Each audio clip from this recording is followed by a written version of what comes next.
Bismillahirrahmanirrahim. Assalamualaikum warahmatullahi wabarakatuh. Alhamdulillah rabbil alamin, wassalatu wassalamu ala asrafil anbiya'i wal mursalin, sayyidina wa maulana Muhammadin wa ala alihi wa ashabihi wa man tabi'ahum bi ihsanin ila yaumiddin. Qala Allah ta'ala fi kitabihil karim, a'udzu billahi minasyaitonir rajim. Syahrul Ramadan alladzi unzila fihi al-Qur'an hudan lin-nasi wa bayyinatin minal huda wal furqan. Shadaqallahul azim. Sadaqallahul azim wa sadaqa rasuluhun nabiyul karim wa nahnu ala dzalika minasyahidin wasyakirin. Saudaraku yang dirahmati oleh Allah Subhanahu wa taala, Ramadan adalah syahrul Quran. Ramadan adalah bulan Al-Quran. Bulan di mana Allah Subhanahu wa taala menurunkan Al-Quran. Maka pada video kali ini kami akan sedikit bercerita tentang bagaimana Allah Subhanahu wa taala menurunkan Al-Quran, proses penurunan Al-Quran, dan bagaimana sistem Al-Quran diterima oleh baginda Rasulullah SAW. Maka kita perlu mengetahui dulu apa itu Al-Quran. Al-Quran huwa kalam Allah. Para mufassir mengatakan bahwa Al-Quran huwa kalam Allah. Sesungguhnya Al-Quran adalah kalam Allah, perkataan Allah, al-munazzal ala Muhammad sallallahu alaihi wasallam, yang diturunkan kepada baginda Nabiullah Muhammad sallallahu alaihi wasallam. Al-Quran diturunkan oleh Allah sebagai hudan linnas wa bayyinatin minal huda wal furqan. Sesungguhnya Al-Quran diturunkan sebagai petunjuk bagi seluruh umat manusia. An-nas Allah katakan di sini. Allah tidak hanya mengatakan untuk orang yang beriman, bukan hanya untuk orang muslim saja, tetapi Al-Quran adalah petunjuk linnas, untuk seluruh umat manusia. Itulah di ayat yang lain Allah Subhanahu wa taala menjelaskan bahwa Al-Quran ada rahmat lil alamin. Sesungguhnya Al-Quran adalah untuk seluruh alam. Selanjutnya, bagaimana proses Allah Subhanahu wa taala menurunkan Al-Quran? Kurang lebih singkatnya, Allah menurunkan Al-Quran melalui malaikat Jibril. Allah memberikan Al-Quran kepada malaikat Jibril dari arsy-Nya. Kemudian malaikat Jibril turun ke langit dunia. Nah, ketika itu malaikat Jibril sudah membawa 30 juz yang kita ketahui saat ini. Seluruh Al-Quran itu sudah disimpan, sudah dibawa oleh malaikat Jibril alaihissalam.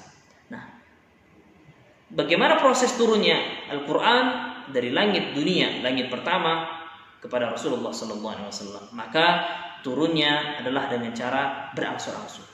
Kita semua mengetahui bahwa sesungguhnya Allah Subhanahu wa taala memerintahkan kepada malaikat Jibril, kemudian malaikat Jibril mendatangi Rasulullah SAW di Gua Hira. Nah, itu bertepatan di bulan suci Ramadan. Ketika Allah Subhanahu wa taala menurunkan Al-Quran kepada baginda Nabiullah Muhammad SAW, bergetarlah Nabi Muhammad, menggigil ketakutan karena saking besarnya amanah yang ada di dalam Al-Quran, saking besarnya apa yang dititipkan oleh Allah Subhanahu wa taala kepada baginda Rasulullah SAW. Dan Al-Quran menjadi salah satu mukjizat dari Nabi Muhammad SAW. Saudaraku yang dimuliakan Allah, nah, Ramadan adalah bulan Al-Quran.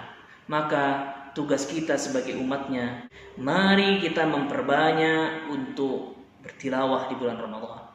Saudaraku yang dimuliakan Allah, maka di bulan yang mulia ini, bulan diturunkannya Al-Quran, apa saja yang perlu kita lakukan dan apa kewajiban kita terhadap Al-Quran? Kewajiban kita terhadap Al-Quran yang pertama, al-imanu bihi, sesuai dengan rukun iman. Kita wajib mengimani rukun iman yang ketiga, al-imanu bi kutubihi, beriman kepada kitab-kitab yang diturunkan oleh Allah Subhanahu wa taala, dan salah satunya Al-Quran. Al-Quran diturunkan kepada Nabiullah Muhammad, maka kita wajib. Siapa yang tidak mempercayai Al-Quran, maka dia hukumnya adalah kafir. Nauzubillah tsumma naudzubillah min dzalik. Kemudian yang kedua, kewajiban kita terhadap Al-Quran adalah mempelajarinya. Mempelajari bisa tercakup yang pertama adalah membacanya. Kita harus bisa membaca Al-Quran. Seorang muslim wajib bisa membaca Al-Quran. Bahkan ada seorang ulama yang mengatakan apabila ada seorang muslim yang tidak bisa membaca Al-Quran, maka dia termasuk telah menelantarkan Al-Quran. Na'udzubillah tsumma na'udzubillah min dzalik. Maka dari itu, untuk kita yang belum sempat bisa membaca Al-Quran sebagai seorang muslim, ayo kita cari guru ngaji, ayo kita berusaha untuk belajar. Jangan sampai kita mati dalam keadaan tidak bisa membaca Al-Quran. Membaca Al-Quran. Kemudian yang kedua, sebagaimana Allah Subhanahu wa taala menurunkan Al-Quran dengan cara dihafalkan. Malaikat Jibril datang kepada baginda Rasulullah SAW tidak dengan catatan. Dulu Al-Quran belum berbentuk mushaf seperti saat ini, tapi Al-Quran masih dalam zihn. Al-Quran masih tersimpan di memori malaikat Jibril, dan Al-Quran ditalakikan oleh malaikat Jibril kepada baginda Nabi Muhammad dengan hafalan. Maka dari itu, yang kedua dari mempelajari Al-Quran adalah mari kita menghafalkan Al-Quran. Kita berusaha menghafal Al-Quran karena sesungguhnya Al-Quran turun dengan cara dihafal. Kemudian yang ketiga, kewajiban kita terhadap Al-Quran adalah kita wajib untuk mengamalkan isi dari Al-Quran.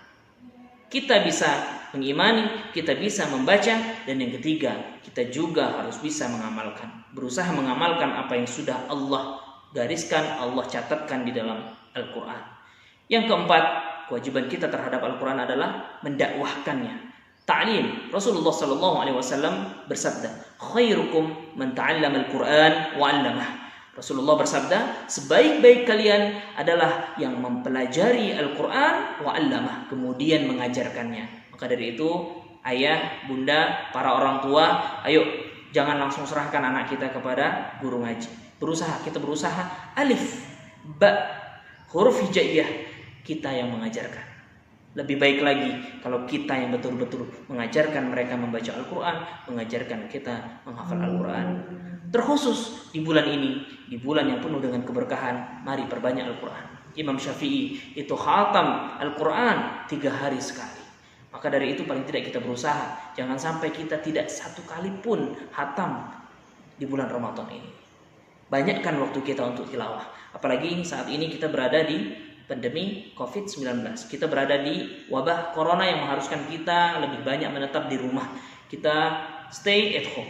Maka dari itu lebih banyak waktu kita untuk bertilawah, lebih banyak waktu kita untuk membaca Al-Quran bersama keluarga. Wallahu a'lam bishawab. Semoga kita bisa menjadi ahlul Quran. Semoga Allah Subhanahu wa taala kelak melalui Al-Quran memberikan syafaatnya kepada kita. Amin ya rabbal alamin. Wabillahi taufiq wal hidayah wa ridha wal inayah. Assalamualaikum warahmatullahi wabarakatuh.